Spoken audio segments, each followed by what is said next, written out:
If you send every task to the most expensive GPT 5.6 route, you may only be burning output tokens and quota. The practical move is to put Sol, Terra, Luna, GPT-5 Codex, Claude, and Gemini into one task cost matrix. This is PyPy AI Everyday Lab, and today we turn model choice into a cost-saving workflow. Exactly, because if you just blindly pick the biggest name on the menu, you're going to drain your budget so fast. Right. And I mean, we're doing a massive deep dive today into a whole stack of API documentation, pricing tiers, and these really dense production guides. Because honestly, I'm looking at my own API bills right now, and I'm having a mild panic attack. Oh, I bet. You're definitely not alone in that feeling. I mean, the landscape has just completely transformed over the last few months. It really has. I realized I've been treating AI like, some kind of infinite magic well, when I really should be treating it like a strictly metered utility. Yeah, the sheer volume of models dropping is insane. Hmm. And the subtle, often totally invisible differences in how they charge you for compute, well, it's created a real crisis for developers and businesses. I feel like we're suffering from this collective hype cycle whiplash. Like, every Tuesday, without fail, there's a new GPT killer announced on social media. Oh, absolutely. Every single week. Someone posts a cherry-picked benchmark, everyone rushes to change their default settings, and no one actually stops to look at the underlying architecture, Yes. right? Or, the invoice that follows. Yeah, they just see the benchmark and switch. It's a huge mistake. Right. So we are not here today to play into that brand loyalty war.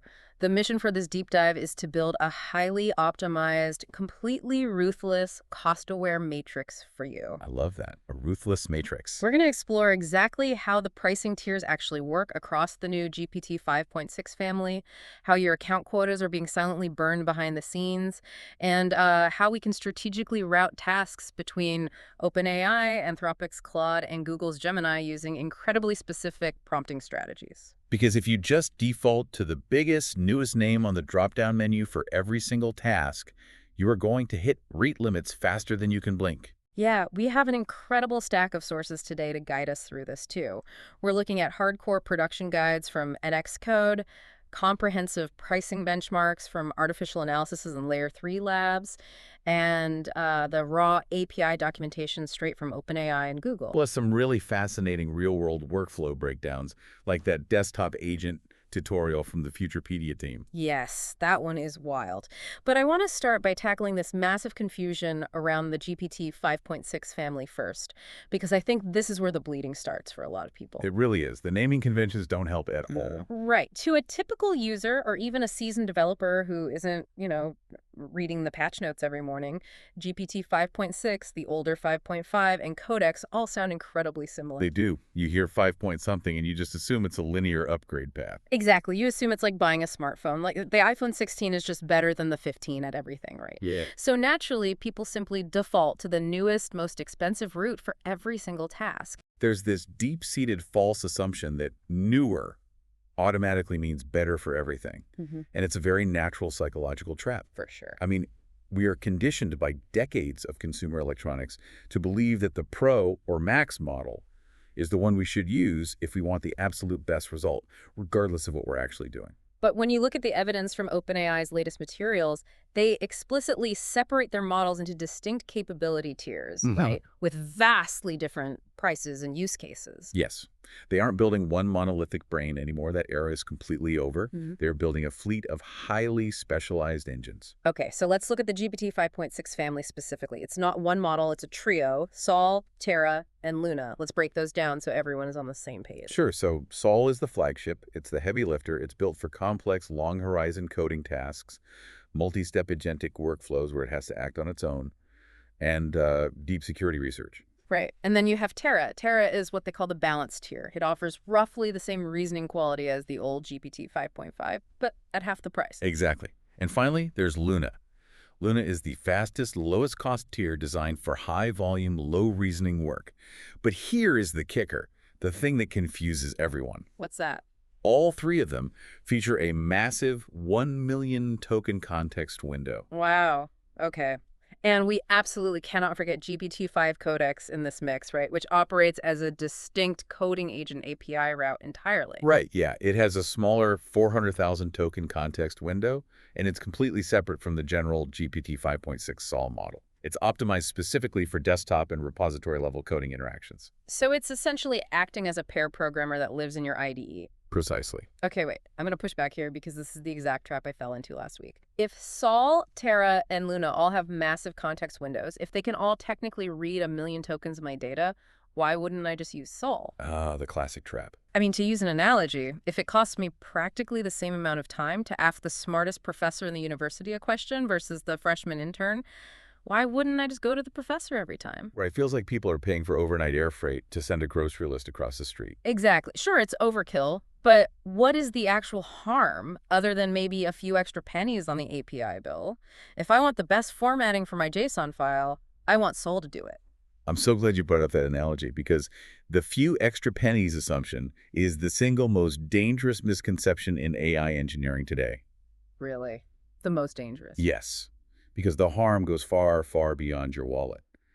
This is where we have to look at the underlying causality, the mechanical limits of cloud computing. Okay, lay it on me. Unclear routing, sending that grocery list via overnight air freight doesn't just waste your money, it actively, aggressively burns through your account quotas. Ah, the quotas.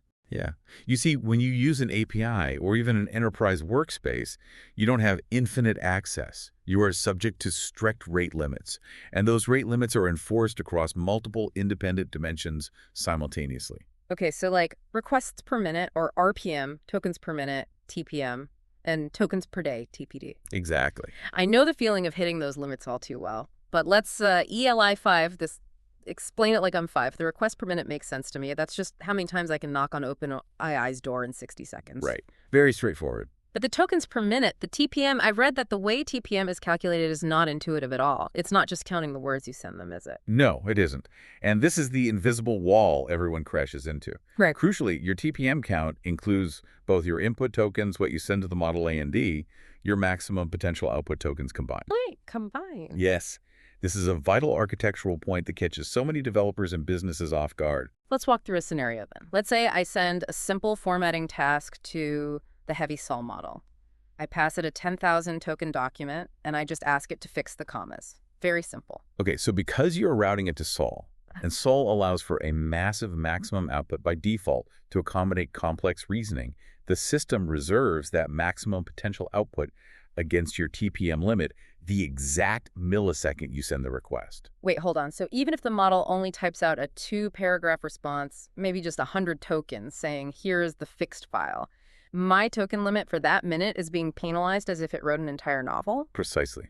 Just because you use the Sol model. That is insane. It is. It's like booking a banquet hall at a restaurant for a party of 2. Yeah. You might only eat 2 meals, but the restaurant has to block off the entire room and the kitchen capacity just in case you suddenly invite 500 people. And they can't rent that space to anyone else. Exactly.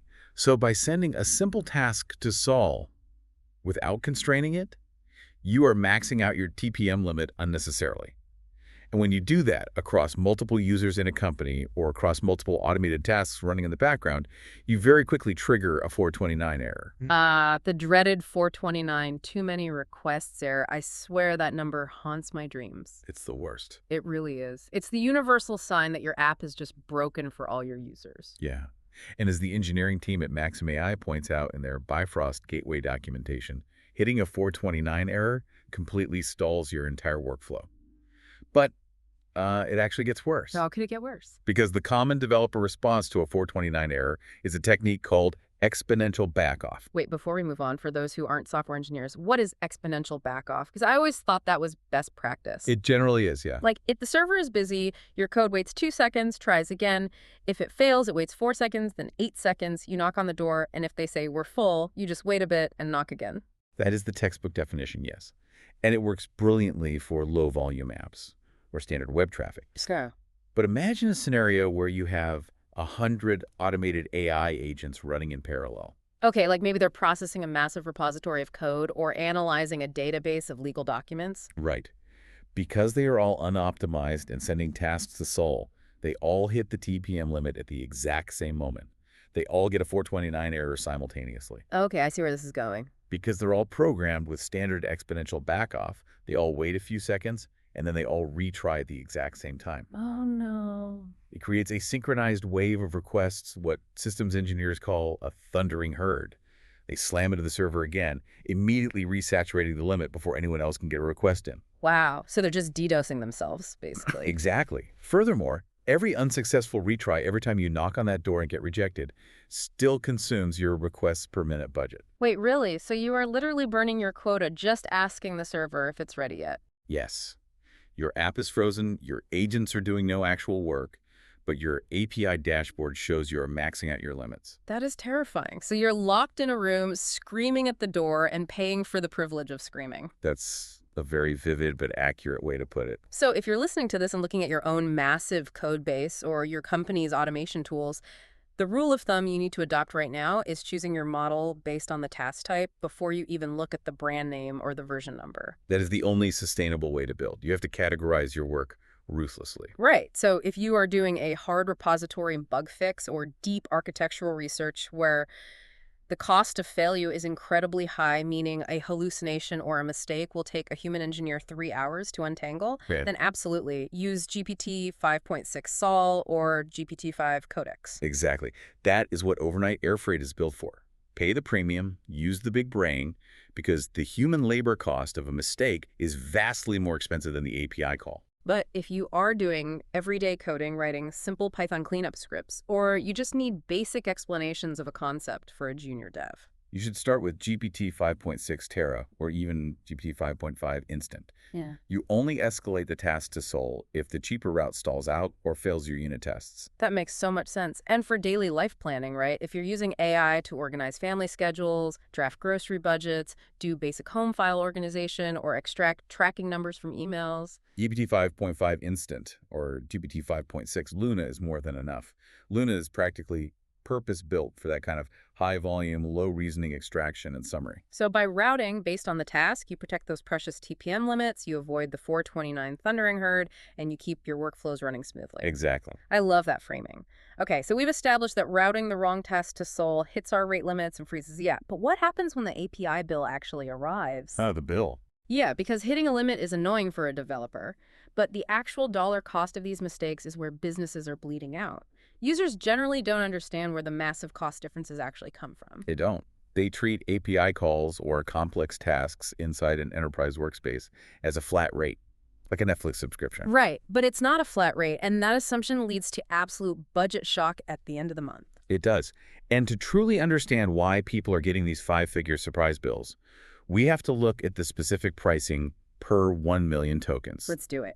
The artificial analysis benchmarks and the OpenAI pricing guides give us a very clear, very sobering picture of this hierarchy. Let's break down the GPT 5.6 family mathematically. Okay, hit me with the numbers. For GPT 5.6 Sol, you are looking at $5 for 1 million input tokens, $0.50 for cached input tokens, and a staggering $30 for 1 million output tokens. Wait, I need to pause you there. Did you say $30 for output tokens? Yes, $5 for input, $30 for output. That is wild. I mean, looking at those numbers, output tokens are wildly more expensive than input tokens. They are. Sol's output is literally 6 times the cost of its input. I'll admit, I got burned by this last week. I let an agent run wild on Sol just to format a massive JSON file, and I checked my usage dashboard and almost fell out of my chair. Is the output token pricing where the real trap is? Yes. That is the exact trap, and it's rooted in how these models physically generate text. How so? While reading 1 million tokens, the input can be processed somewhat in parallel across the GPUs. It's fast and relatively cheap.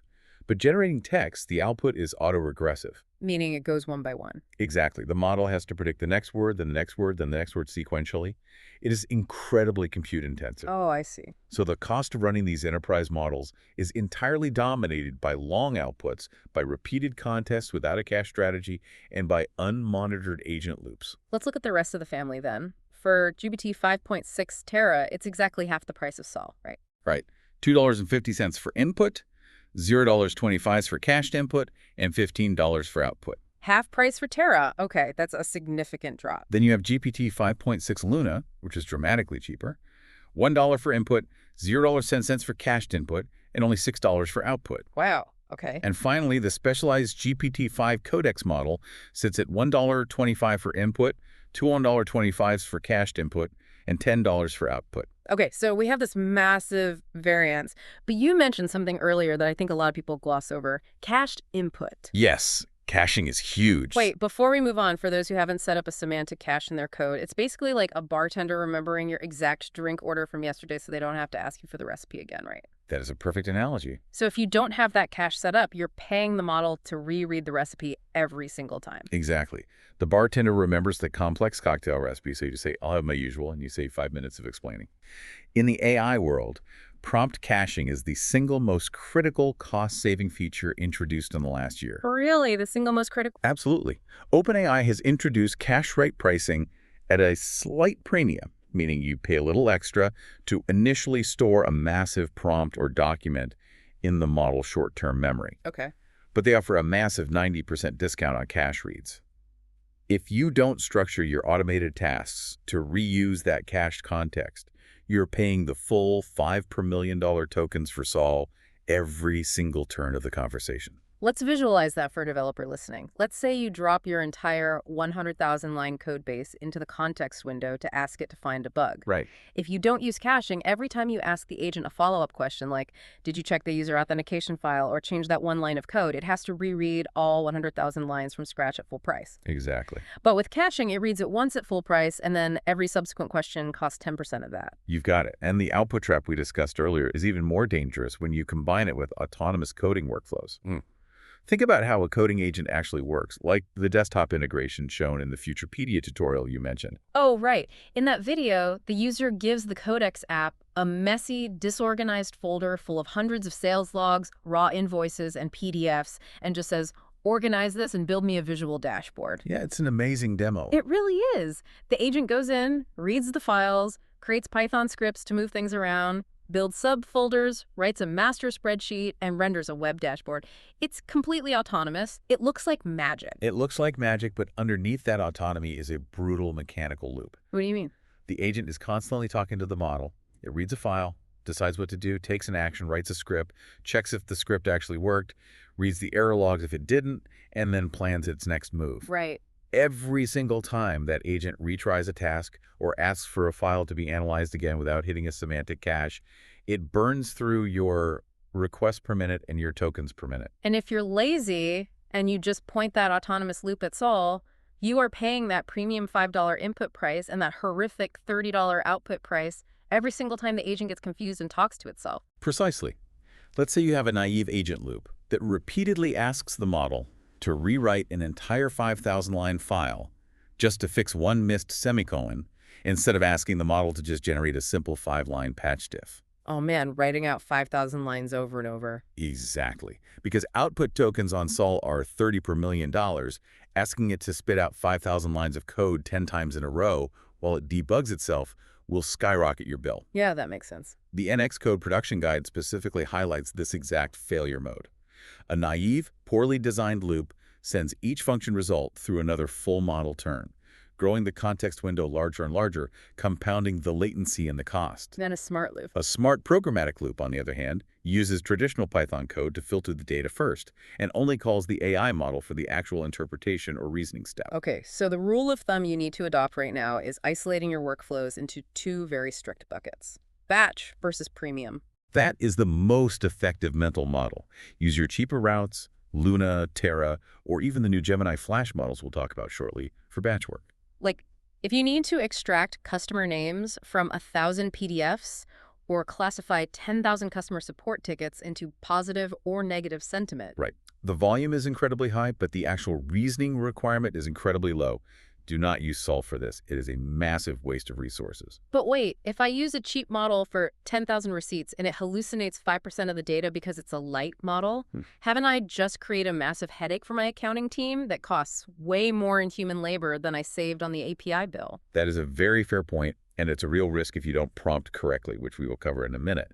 But generally, for simple extraction, the cheaper models are highly capable if formatted correctly. Okay. You reserve the premium routes, like Sol and Codex, strictly for high failure cost work where deep multi-step reasoning is required and where hallucination is catastrophic. And when you do use those premium models, you must leverage prompt caching to keep those input costs down, and you must constrain the output so you aren't paying $30 million for the AI to politely converse with you. Exactly. It's about recognizing that the AI isn't just a smart text box on a web page anymore. It's a raw compute engine, and you are renting the CPU cycles. Wow, yeah, renting the CPU cycles.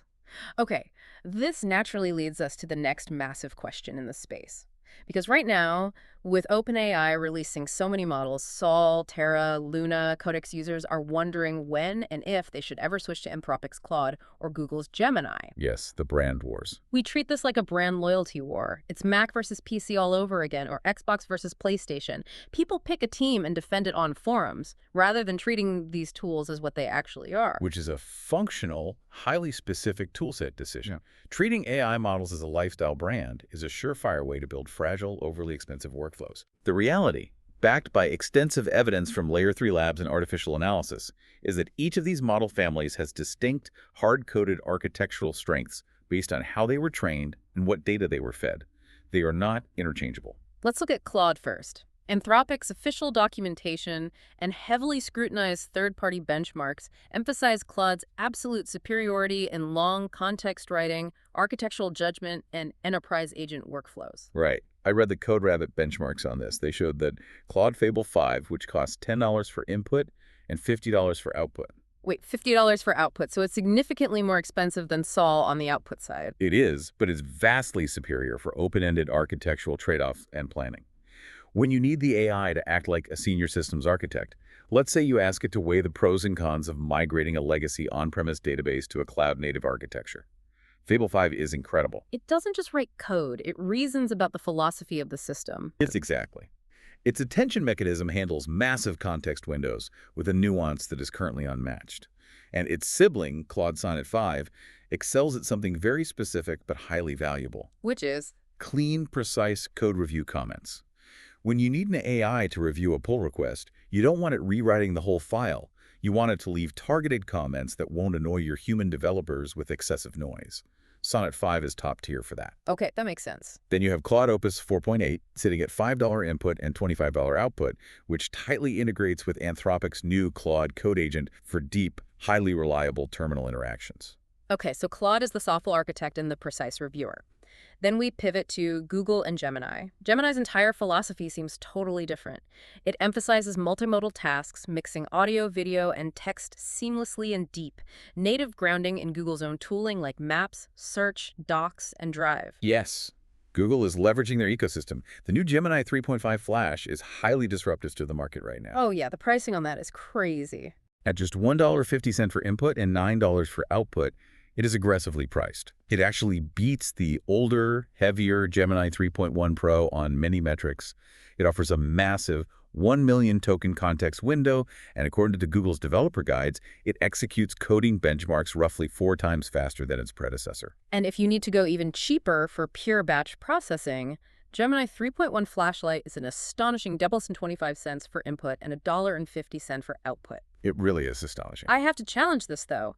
If Gemini 3.5 Flash is that cheap $1.50 input and it's that fast, and Sol is incredibly thorough but wildly expensive, how do we stop chasing every single new launch and actually get work done? A valid question. Because next week, someone will launch a model that costs 10 cents.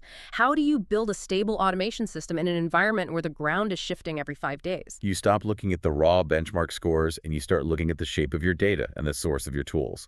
As the Layer 3 Labs business comparison eloquently points out, the ecosystem and the reasoning modes matter far more than the sticker price. If your daily workflow requires you to analyze a massive folder of highly technical, hundreds of pages long PDFs, or if you require nuanced architectural taste, where the model has to balance conflicting priorities without breaking, Claude's structural handling wins.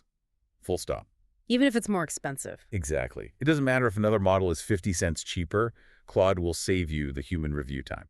Okay, what if I live in Google Workspace? What if my entire company runs on Gmail, Docs, and Sheets?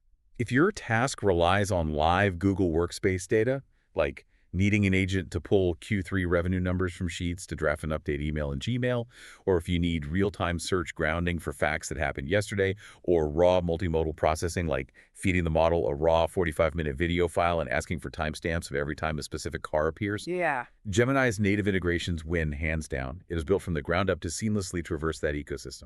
You don't have to build complex API bridges. It just works natively. And what about Sol? With Claude winning on nuance and Gemini winning on speed and ecosystem, where does the OpenAI flagship actually retain its crown? Why pay $30 and output $1 million? If you need a persistent, stubborn agent to grind through a multi-file repository bug fix, if you need an agent to write the code, run the unit tests, read the horrific stack trace error logs when it inevitably fails, figure out why it failed, rewrite the patch, and verify it again. So sheer persistence. GPT-5.6. Sol's execution follow-through is unmatched. The CodeRabbit benchmark was very clear on this. Sol is the model you want when you hand over a complex execution plan and you expect the agent to act like a bulldog and keep pushing against the wall and let the tests turn green. Claude might give you a better, elegant plan, but Sol will grind out the execution. Exactly. So if you are building an AI toolkit right now, the rule is that you must build one unified task matrix. Do not chase every launch. Stop migrating your entire app every time Hacker News tells you to. Please stop doing that. Here is the blueprint you can use today. For long document reviews, deep architectural planning, or careful, nuanced writing where tone matters, route that to Claude or use GPT 5.6 Terra as a backup if you are locked into the OpenAI ecosystem. And for analyzing screenshots, processing raw video, or building workflows that are inherently grounded in Google Drive and Live Search, route that directly to Gemini. For batch extraction, like turning 1,000 messy customer emails into a clean, structured JSON database and short daily summaries, use Gemini Flash or Flashlight or GPT 5.6 Luna. That is your high-volume, low-cost lane. Do not overpay for that work. And finally, for heavy execution, deep security research, and test verification where sheer persistence and coding logic is key, route that to GPT 5.6 Sol or GPT-5 Codex. By mapping your tasks to these specific architectural strengths, you insulate yourself from the hype cycle. You aren't buying a brand to wear on a t-shirt. You are hiring a specialist contractor for a specific job. You aren't buying a brand, you're hiring a specialist. That is exactly it. But here's the harsh reality, and this is where I want to get deeply practical. Even if you listen to everything we just said, even if you perfectly route your task to the exact right specialist model in your matrix. A sloppy prompt can ruin everything. Yes. You bought the right car, but you are driving it straight off a cliff. A vague prompt can force the model into endless conversational loops, generating massive, incredibly expensive outputs and wasting your assigned quota in minutes. This is perhaps the most underappreciated aspect of AI engineering today. Everyone focuses on the model. No one focuses on the instructions. The way we prompt directly impacts the exact pricing mechanisms we discussed earlier. How so? Well, the Ants Code Production Guide explicitly warns about this in enterprise environments. They note that vague goals allow autonomous agents to silently gain broad access and burn budgets. Give me an example. If you tell an agent, fix the website's load time, it doesn't know where to stop. It might try to rewrite your entire React front-end framework, run 100 web searches on optimization best practices, rewrite your database schemas, and spin in circles for an hour, burning $40 in Sol API calls, all to fix an image compression issue. Oh, wow. And CodeRabbit benchmarks provided a perfect quantifiable example of this too. When they tested Sol on code review tasks, they found it could sometimes massively overgenerate comments. Right. In one specific test, Sol produced 231 raw comments on a single pull request compared to Terra's 143 comments. That proves that without strict boundaries, these powerful models are highly verbose. They want to show you how smart they are. They do. They're trained to be helpful, and to them, helpful means talking a lot. And at $30 million output tokens, you are paying a massive premium for them to show off. Exactly. And this is where we have to connect the prompt design back to the physical system architecture. A cost-aware prompt isn't just about getting a better or more accurate answer. It's about physically controlling the compute cycles of the GPU. By specifying exact output formats, like stating output in compact JSON only or return unified diff format only, you constrain the model's token generation engine.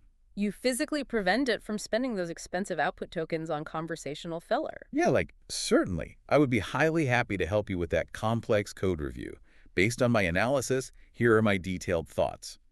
All of that polite fluff costs you money and time. We need practical rules here. If I'm using Sol and I know it wants to write me a 5,000-word essay about my code, how do I stop it? How do I force it to just give me the bug fix? You use rigid boundaries and definitive stop rules. You don't just tell it what to do, you explicitly state what the model should not do. You say, inspect only the related files. Okay, so limiting the scope. This simple phrase forcefully limits the context window it tries to pull into its working memory. And you set deterministic acceptance tests. You tell the agent, run the test suite. If it passes, stop immediately and return the diff. This prevents an agent from endlessly looping, trying to refactor perfectly working code just to make it better, and burning your tokens per minute quota on speculative fixes. Exactly. Okay, let's give everyone some real hard value right now. If you are listening, you can take these 4 copy-ready prompt patterns and drop them right into your automated workflows or your daily ChatGPT window today to start saving money and quota immediately. We've categorized these based on the matrix. Let's start with coding. For a coding agent using Sol or Codex, your prompt should look structurally like this. Read the failing test, inspect only the related files, make the smallest patch necessary, run tests, and explain the risk. Let's dissect why this works. This prompt is brilliant because it restricts the scope to related files, preventing it from reading your whole code base. It forces the smallest patch, which physically minimizes the expensive output tokens. Right. And it demands a stop condition by running tests. Yeah. And asking it to explain the risk forces it to self-reflect without writing a novel. It keeps outputs microscopic but highly valuable. Next is the cost-saving batch pattern. This is perfect for Luna or Gemini Flash when you have 10,000 rows of data. You say, classify each row as bug, feature, billing, or other. Output compact JSON only. No explanations. That's a great one. By demanding compact JSON only and explicitly saying no explanations, you eliminate all the conversational padding. You get exactly the data you need in a machine-readable format that your app can ingest immediately, maximizing the efficiency of those cheap $1 output tokens. You aren't paying the model to say row 1 appears to be a bug because you just get the data. Exactly. Now, for research, let's say you're using Terra or Claude 5 to analyze a new technology. Use this pattern. Use current official docs only. Produce a dated table with model route, price anchor, quota caution, and best use case. This prompt establishes a strict, hard boundary official docs only, which aggressively prevents hallucination loops where the model wastes tokens guessing or scraping random forums. And asking for a dated table forces a concise, highly structured, grid-like output rather than a meandering 5-page essay. Tables force brevity. Finally, for daily life planning. Let's say you are using GPT-5.5 Instant or Terra for running your household because you don't need Sol to plan your dinner. The prompt is, turn this grocery list into a 3-day meal plan, a shopping checklist, and a low-cost substitution list. This is highly structured. It gives the AI 3 very specific deliverables. It won't give you the history of how the tomato was brought to Europe. It will give you exactly the 3 lists you asked for and nothing else. What's fascinating here is that when you look at all 4 of these prompt patterns, regardless of whether they are for enterprise coding or buying groceries, they share a common structural DNA. They do. They are declarative, they establish strict boundaries on what information to consume, and they mathematically define the exact shape and size of the output. When you combine this level of prompt discipline with the task routing matrix we discussed earlier, putting the right prompt into the right-sized engine, you transition from being a casual user of AI to operating a highly efficient, cost-controlled intelligence pipeline. It really is a paradigm shift. We are moving away from just typing magic spells into a text box and hoping for the best. We are maturing as an industry. We really are. We are moving toward treating these models as specific, quantifiable, and highly restricted computing resources. If we connect this to the bigger picture, the organizations and the individual developers who will thrive in this new ecosystem aren't necessarily the ones with the biggest venture capital budgets to burn on API calls. No, they aren't. They're the ones who understand the raw mechanics of the matrix. They understand that a 429 error isn't just a server glitch. It's a flashing red siren signaling poor routing. They understand that output tokens are a precious, expensive resource to be conserved. So let's wrap this up and synthesize the entire cost matrix strategy we've built today. We have covered a massive amount of ground, from rate limits to thundering herds to prompt structures. There are 3 key rules you need to walk away with today. First, Reserve your premium models like Sol, Codex, or Claude Opus strictly for high failure cost, high context, tool verified tasks where human labor would be vastly more expensive than the API call. Second, actively use lower-cost routes like Luna, Terra, or Gemini Flash for batch work, short summaries, classification, and daily planning, while keeping your prompt outputs aggressively compact to save on token generation. And third, Claude, Gemini, and GPT do not replace each other. Long documents and architectural planning, Google-grounded multimodal work, and stubborn coding agent execution tasks each have entirely different winners. Build a matrix, don't buy a brand. This raises an important question for you to mull over as you build your own systems moving forward. What if the ultimate, most highly compensated skill of the next decade isn't actually coding and isn't even prompt engineering, but mastering the algorithms of budget routing? What if the most valuable architecture you build isn't the app itself, but the invisible traffic controller that decides which AI brain gets to solve which puzzle and for exactly how many pennies? That is a brilliant thought to end on. It's not about the engine, it's about the transmission. If you like PyPy AI Everyday Lab, like this video, subscribe, share it, and turn on notifications.